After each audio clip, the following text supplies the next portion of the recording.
안녕하세요. 오늘은 제가 정신건강의학과를 가야겠다고 마음먹게 된 이유를 좀 풀어보려고 합니다. 제가 정신과를 다니게 된 이유는 크게 보면 두 가지인데, 하나는 불안증, 하나는 우울증, 이렇게 두 가지예요. 근데 이 두 가지가 쌍둥이여가지고 같이 다닌다고 하더라고요. 저의 불안증은 이게 이제 퇴원하고 집에서 이제 요양하면서, 이게 지금도 마찬가지인데 이게 정도의 차이는 있지만 두통이 하루 종일 있고, 이 두통이 세질 때가 있어요, 가끔.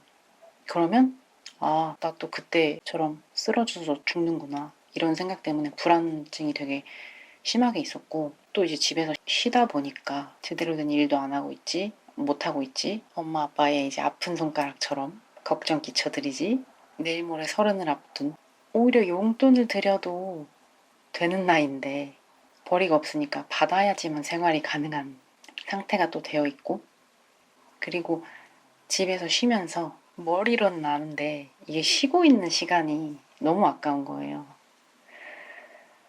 그러니까 이런 종합적인 것들이 겹쳐서 이제 스트레스가 된 거죠. 근데 그 스트레스를 가장 쉽게 없애는 게 먹는 거. 가장 접근하기도 쉽고. 그래서 이제 과식이 되고 점점 폭식이 되더라고요. 이게 어쨌든 저는 한번 크게 식이장애가 있는 상태에서 뇌출혈이 왔었고 다시 살아났는데, 근데도 또다시 폭식을 하고 있는 거예요, 점점. 그나마 다행인 건 이제 머리도 아프고, 머리가 이제 머리에서 이제 심장 뛰듯이 쿵쿵쿵 하고 이래서 계속 불안증이 있는 상태인데, 내가 지금 이 상태에서 여기서 만약에 토를 한다? 그럼 전 진짜 죽을 것 같은 거예요, 지금은. 그래서 이제 다행히 폭토까지는 안 하고 토할 때까지 먹는 정도도 사실 안 먹게 되기도 하고, 근데 어쨌든 막 과식, 폭식 막 여기까지 찰 때까지 먹으려고 하고 먹은 적도 있고, 그래가지고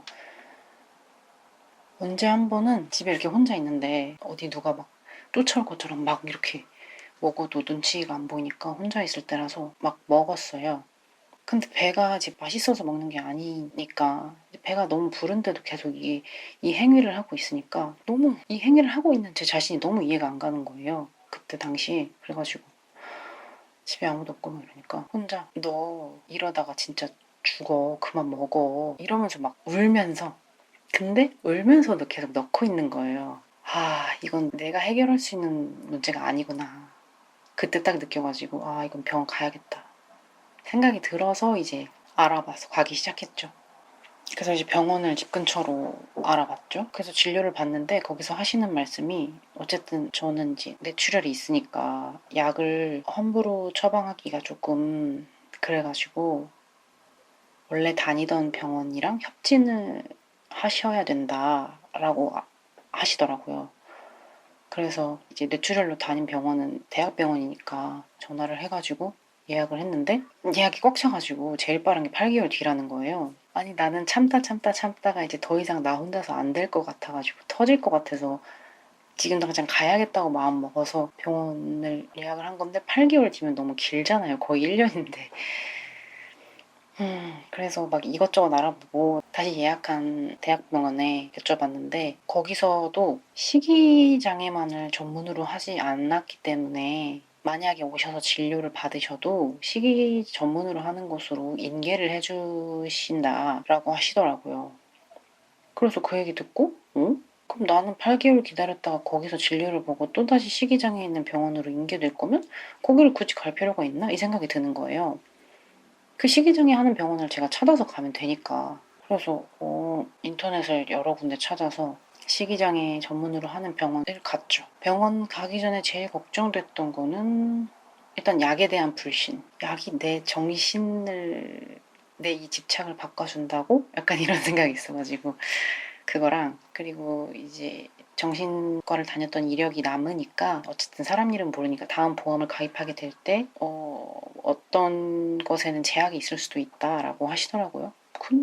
그거는 내가 그렇다고 지금 이거 내가 아픈 거를 치료 안 할 수도 없으니까 그거 괜찮았고, 그리고 또 하나는 비용적인 거. 심리상담, 정신과 말만 들어도 비쌀 것 같은 느낌이 들어서 여기저기 알아봤는데 제가 그때 당시 알아봤을 때 2년 전이니까 2020년에 처음 병원을 갔었거든요. 그때 당시에 초진하면 이 성격 검사랑 뭐 이렇게 뭐 이것저것 테스트하는 게 있고 의사 선생님도 처음 뵙고 뭐 병원마다 다르겠지만 뭐 상담 선생님을 또 뵙고 이런 것도 있고 아닌 것도 있는데 보통 초진이 한 20만 원 초반에서 중반 이렇게 했었어요. 그때 당시. 그리고 이제 그 이후로는 이제 뭐 심리 상담을 하든지 약을 처방받든지 뭐 이렇게 할 때마다 한 4만 원에서 한 13만 원 내 이렇게 되더라고요.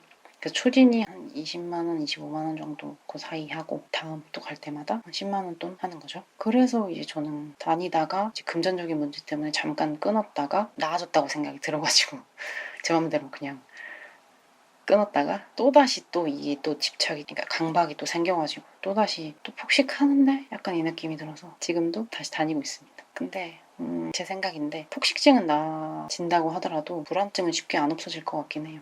왜냐면 이렇게 잘 지내다가도 머리가 갑자기 탁 아플 때가 있어요. 아프면 순간 겁이 확 나면서 나 죽는다. 어떻게 해야 되지? 전화 119에 먼저 전화하고 엄마한테 전화하고 아빠한테 전화하고 이렇게 해야지 이 생각이 계속 드니까 불안증이 쉽게 안 나아질 것 같고 그래서 지금도 치료하고 있습니다. 그리고 언젠가 그 생각이 들더라고요. 야, 너 약으로 해결할 수 있는 것만으로도 땡큐야. 이 생각이 들더라고요. 세상엔 약으로만 해결할 수 없는 병들도 엄청 많은데 약으로만 해결할 수 있는 병이면 완전 땡큐지. 이렇게 생각이 드니까 땡큐? 그래 땡큐네? 약간 이렇게 생각이 들더라고요.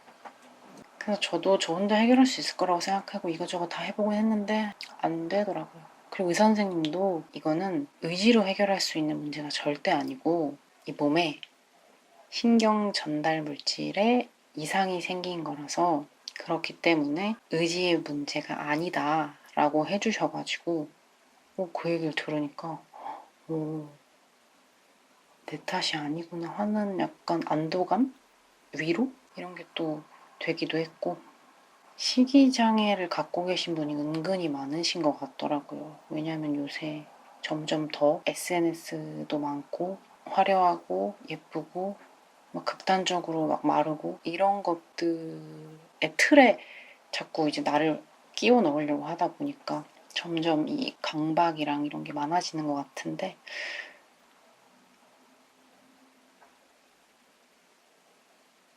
우리의 탓이 아니라고 합니다. 네 탓이 아니라고 합니다. 네 탓이 아니야. 내 탓도 아니야.